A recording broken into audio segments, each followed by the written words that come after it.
Okay.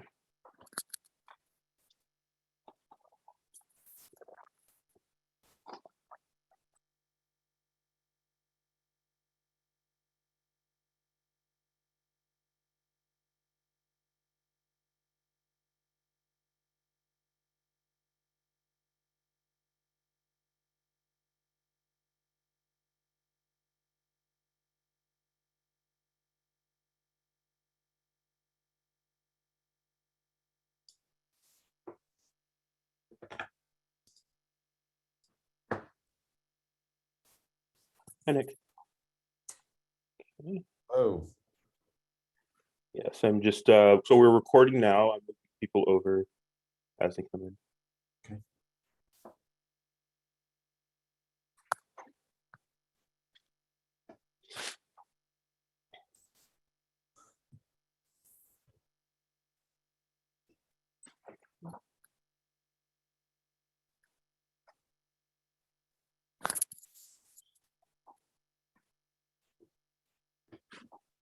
Madam Chair and Adrian, I got a text from Dan that he's got a hard out at 1:30.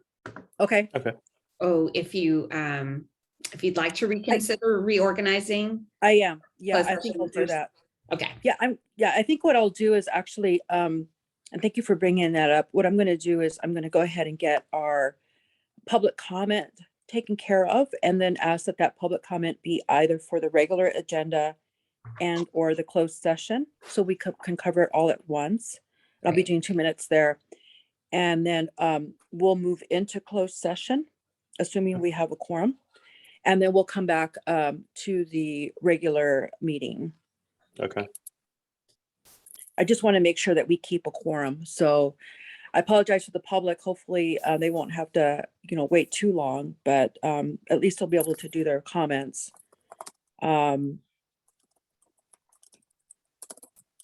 And I know that they may be here for the potential second energy prepay transaction. So, but I do want to make sure we get into closed session. How are we doing with the quorum right now? So we're not okay. We're not right? a quorum yet. Yeah, okay. So we're going to move the closed session to right after public comment and then come back to the energy prepay item.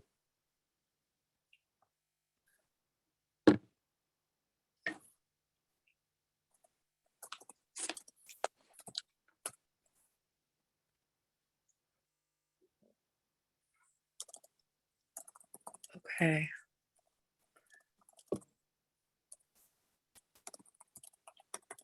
All right, I think maybe I'll go ahead and reach out to one of the committee members and see if they're coming in.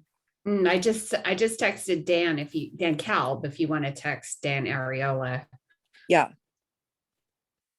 I don't have Mayor May's cell phone. I can text her. Okay, great. Thank you, Nick.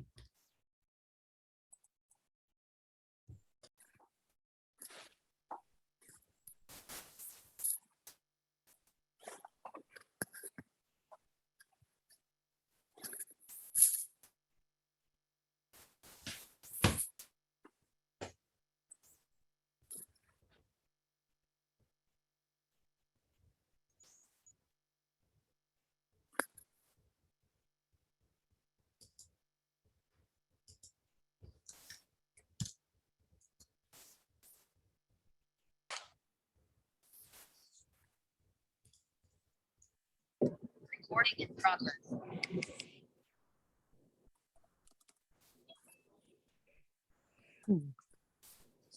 Okay. Quorum. We've got a quorum? Yes, we do. Okay, wonderful. Thank you very much. So my name is Karina Lopez. We'll go ahead and get this meeting started. Are we recording? Yes. Yes. My name is Karina Lopez. I'm the chair of the executive committee meeting. I will be chairing today's meeting as East Bay Community Energy, Friday, March 25th, and it's noon. So I'd like to call the meeting order now. And we'll go ahead and turn this over to the clerk, who will be reading some information about today's meeting, as well as taking roll call. Thank you. Yes, I'd just like to go to roll call first. Member Ariola? Member Cobb, Here. Member Martinez, Here. Member Mack. She is joining. She's running just a minute behind. Great, thank you. Chair Lopez. Thank you very much. We have a quorum now. Before we move on to public comment, Clerk, is there anything that you want to read in terms of the Brown Act? and fee? Yes, hold on 1 second. I just need to Thank pull you. that up. 1 second.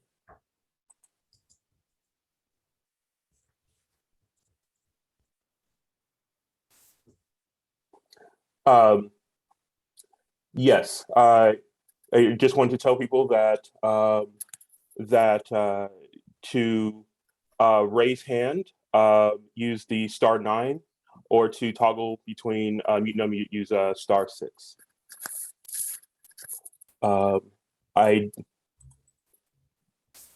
And we should come back to the rest of it. I will come back to the rest of the language in a minute. Okay, we'll come back to the required Brown Act verbiage in just a minute. I'm going to go ahead and run this meeting a little bit differently than what is per the agenda today, because we want to make sure that we maintain a quorum. So we'll be taking the second agenda item, which is public comment, and then we'll follow that with closed session, and then we'll come back to the regular agenda. And in terms of public comment, I'll be allowing 2 minutes today. And the public comment will be for both the regular agenda and also any commentary on the closed session, which pertains to labor negotiations. So we'll go ahead, Clerk, if there's any raised hands. Yes. Blair Beekman, I'm going to recognize you for 2 minutes.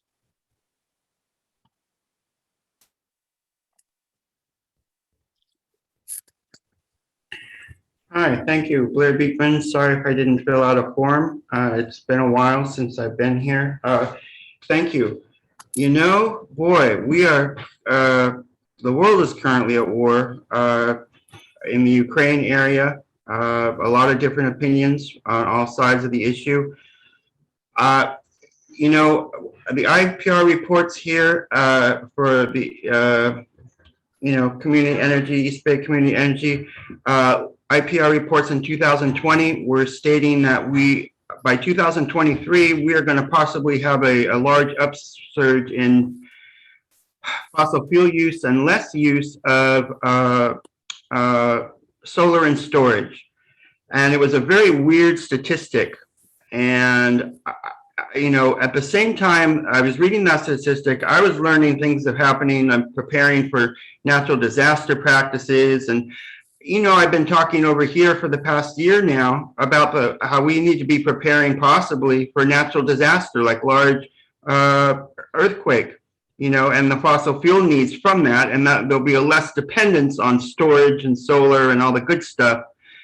And maybe I was wrong with that. Maybe this was a way to be predicting what's happening right now with Putin in Ukraine. We got to prepare for a whole new onslaught of U.S. fracked oil concerns, nuclear concerns. People are going to be pushing these things on us here in the West Coast when we have, you know, forged out a really important renewable energy path that I think can offer an incredibly important direction towards concepts of peace and how to develop a peaceful solution for the future of the Ukraine area.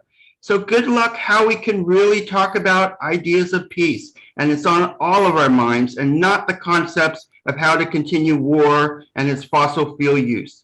Good luck in those efforts from all of us. I think we have a good heart to want to do that. Good luck in our efforts. Thank you. Thank you very much, Speaker. Next speaker, please, Clerk. Audrey Ichinose, you're recognized for 2 minutes. There it is. Okay. Thank you. I would like to follow up. Oh, sorry. Audrey Chinose, East Bay Clean Power, Clean Energy, Clean Power Alliance.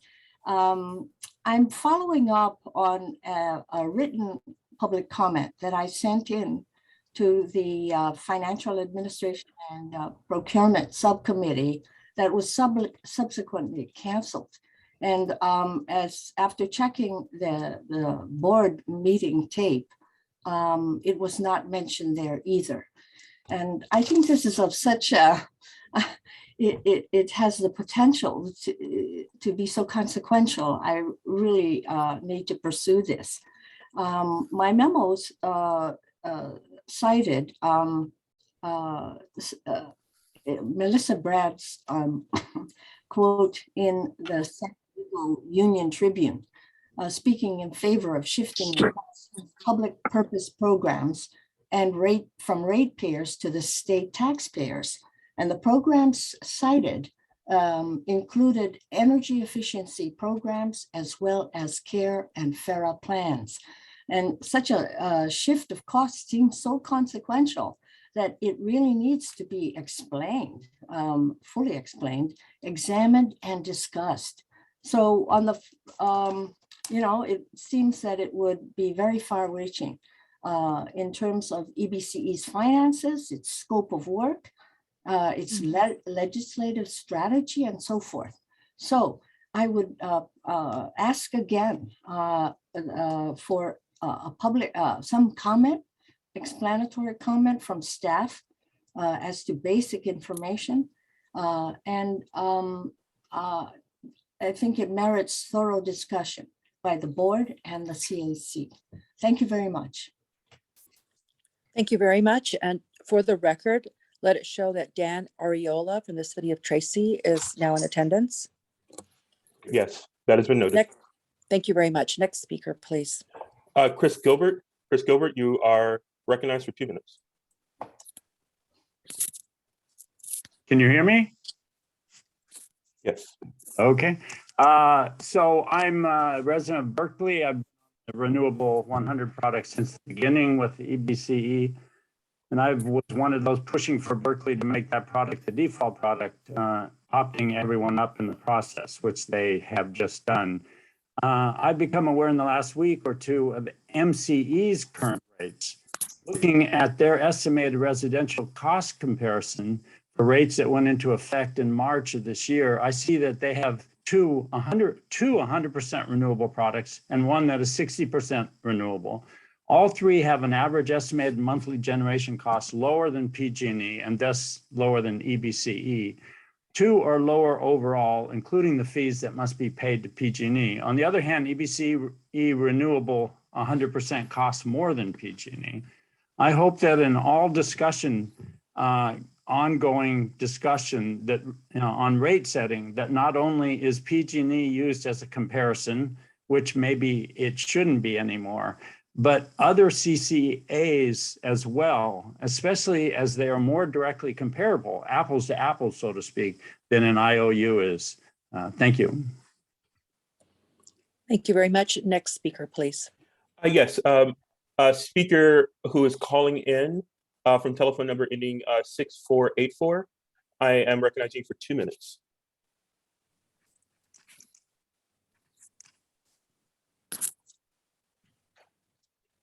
Caller, if you could unmute yourself with by pressing *6. Thank you. Got it. Can you hear me? Yes. Yes. Thank you. This is Tom Kelly in Berkeley. 2 quick items. I have been talking about the emissions intensity of Bright Choice for the last 5 months or so, and what we got was a presentation that focused mainly on how EBCE was going to get to 100% clean energy by 2030.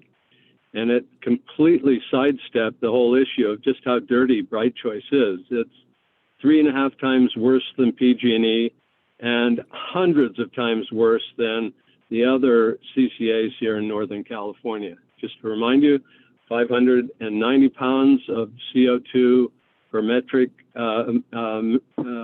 megawatt hour of electricity sold for EBCE, 160 for PG&E, and under 100, in some cases almost 0 for the other CCAs. So there is a reason for this. Our renewable content in Bright Choice is not truly renewable. It is according to California law, but about 25% of that is actually just system power that's papered over with bucket 2 RECs. We have to fix that. The second thing is, why aren't we talking about rates right now when the PCIA charges dropped substantially. PG&E is raising its generation rates, which have nothing to do with the cost of electricity that we're acquiring. Ratepayers need a better quality product, and they need it at a better price. All the other CCAs are working in that direction. Chris Gilbert just mentioned MCE. We have to do it too. Let's get this on the agenda and get it done now. Thank you. Thank you, Speaker. I believe that concludes all the people in the queue. And again, that was a public comment for both the regular agenda and the closed session item. So we'll go ahead and conclude for now our public meeting, and we will reopen that after we have come back from closed session. Great. Thank you. Okay, see you. Thank you, Madam Chair. Thank you.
Hi there, Adrian. Yes, hi. So we're now in closed session. Yes, Diane, member Martinez should have is running that closed session through a closed session Zoom account.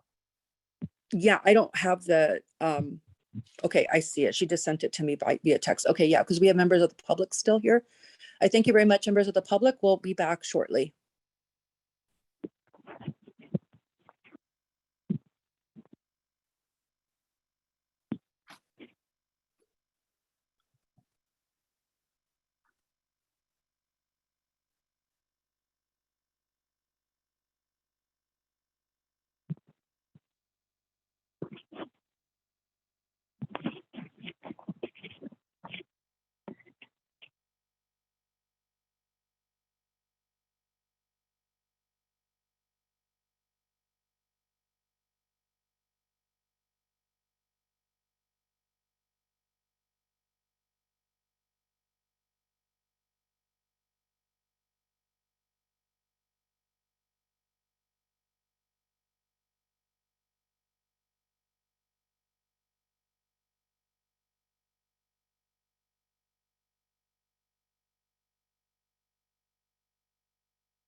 Hello, it's the chair for the E-Board or E-Committee, Karina, and so we are coming out of closed session and getting ready to have our regular meeting back in progress.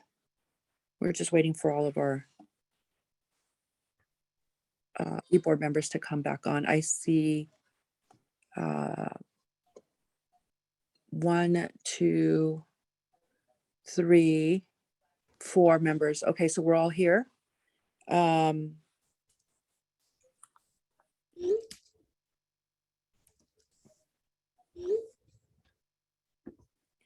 let's see, do we have any participants? Okay, good. So the public's here as well. Great. So I think we've checked everything and we're recording, it looks like. So we're all good. So the date again is March 25th. Chair Lopez for the E-Committee meeting. We continue to have a quorum of our members and the public is present. We have already started our meeting earlier. Went into roll call and public comment. Public comment was taken for both agendized and non-agendized items. We moved into closed session out of order of the regular agenda because we wanted to ensure that we have a quorum. We did have a quorum in the closed session, so we're coming back out of closed session into the regular agenda. So we're at item 3. Before going into item 3 this afternoon, I wanted to be sure that I gave the opportunity to the clerk to address the public with any requisite Brown Act language. Yes. Hold on one second. This meeting is being held pursuant to AB 361. And yes, that is our language. Thank you very much. Okay, so we have item 3, and that's the minutes of the October 1st and the October 1st, 2021 and January 28th, 2022 executive committee meetings. Would anybody like to amend the minutes? Or can I have a motion to go ahead and approve them? So moved. Thank you. Second. Thank you very much. So moved by member Martinez, seconded by member Kalb to approve both the minutes for the October 1st, 2021 meeting and January 28th, 2022 meeting notes or meetings. Let's see. And so we'll go ahead and take a roll call vote for that, please. Great, thank you. Sure. Member Ariella? Aye. Member Cobb? Aye. Member Martinez? Aye. Member Mai? Aye. I'm not Sure. sure if I can. I was at one of the meetings though, so that's what I'm going to check back. Would you prefer to abstain for either of the? Yes. I'm just checking the dates on those, which ones I attended, so. All the meetings seem to run together in my mind at this point.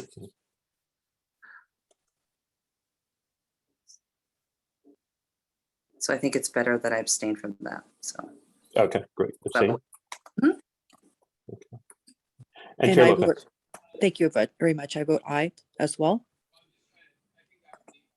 Yes, the motion passes Thank you very much. With one abstention. with Thank one you. abstention.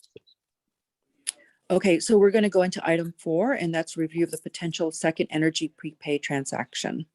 So we're going to go ahead and receive a report and provide a feedback. There won't be any voting on this particular agenda item.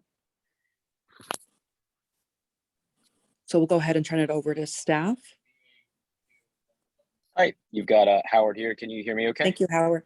Yes, we can hear you. Great. And I see, Adrian, you're pulling up the deck. You can go ahead and go to the next slide, Adrian.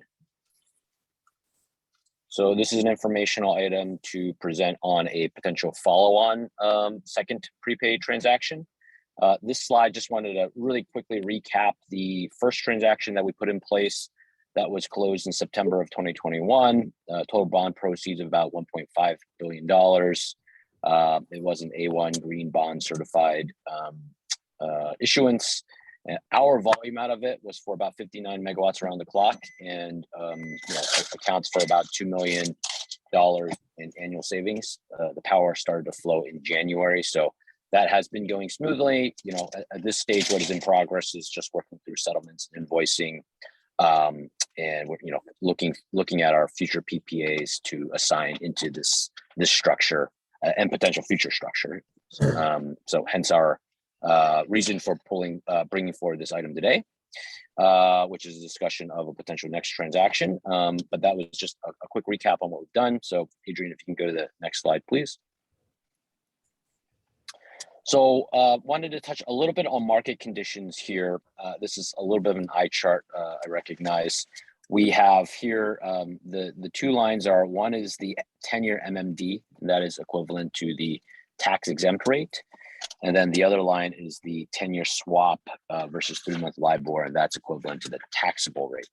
So for optimal conditions to exist for a prepay issuance, you really want that spread to be as wide as possible, with the taxable rate well above the tax exempt rate. So you can see in the gray shaded area that reflects the differential between the taxable and tax exempt rates here. You can kind of see our issuance was in September of 2021. So, kind of at the general level of where there are the necessary spreads that exist between those taxable and tax exempt rates. And of course, you can look back further, to about a year ago or so. And at that stage, the curves were actually inverted. And so certainly there still was a spread, but a spread in the wrong direction. So all of this is to say that you generally see volatility in interest rate spreads. And so they're not the most predictable.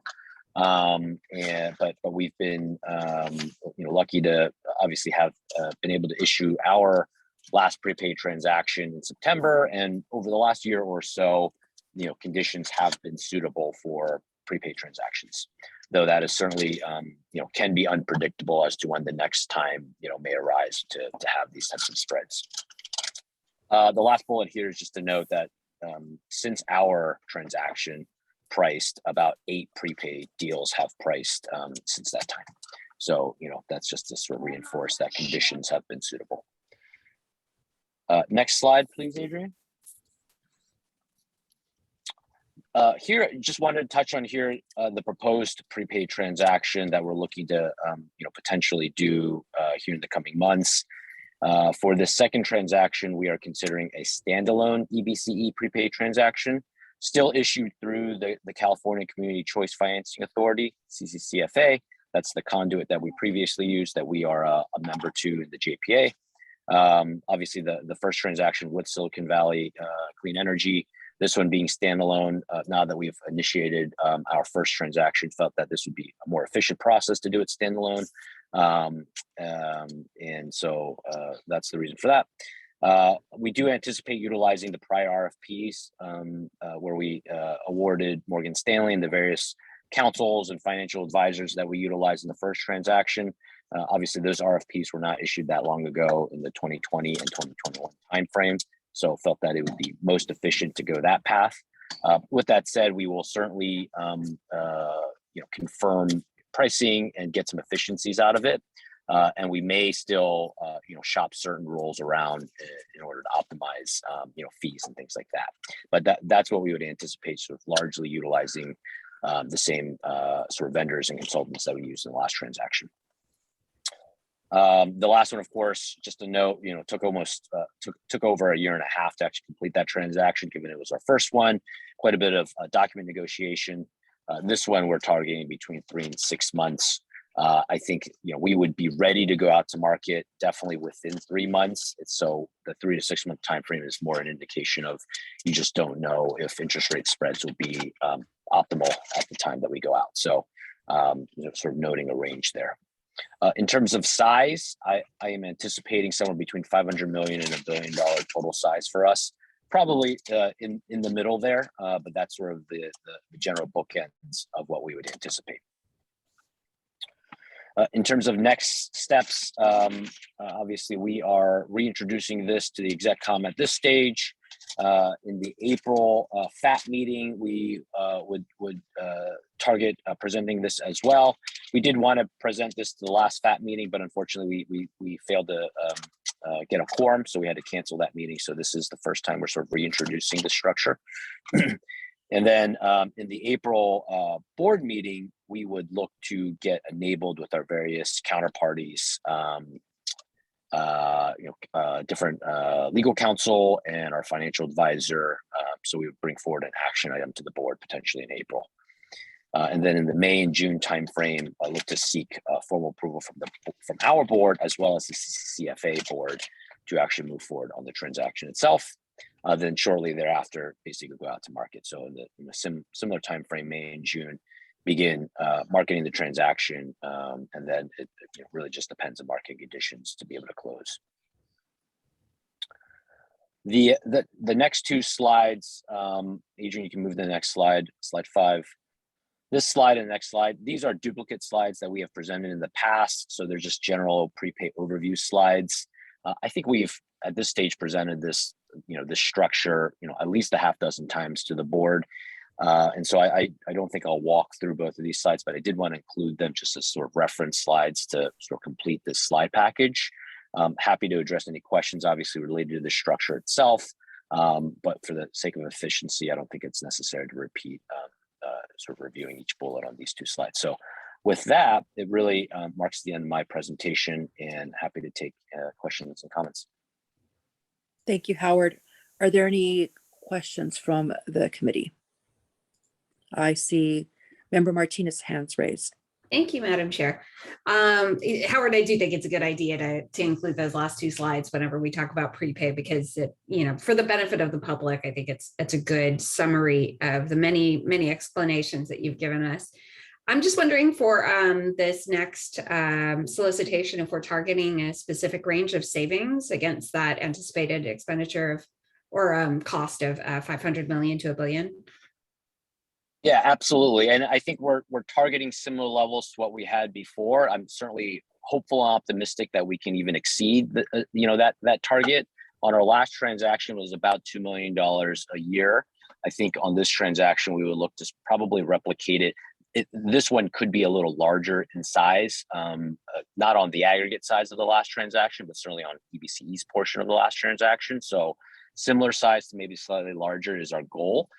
In which case, I think we can, achieve savings in that sort of $2.5 million range. That's certainly what we're pursuing, and roughly, that is about a 10% discount on the energy costs that we're flowing through. Great news. Thank you.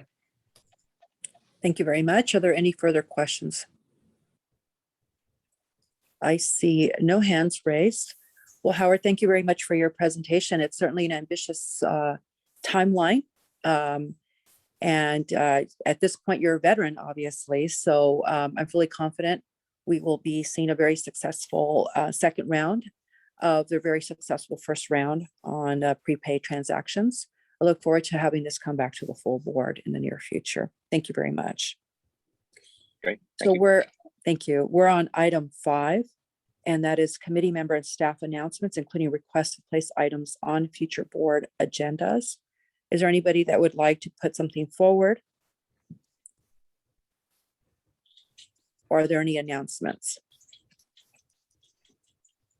I see no hands raised for this item, so we'll move on to the next item. So we've already gone through item 6 for closed session. So we're at item 7, which is a report out of closed session. And there is currently no report out from closed sessions today. So that moves us over to our 8th item, which is the adjournment.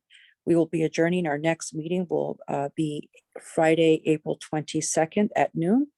Again, it'll be done in terms of digitally or teleconference wise. And so we're continuing to meet this way and not in person. And I think that's it for today's meeting. So thank you, everybody. And I look forward to our next meeting.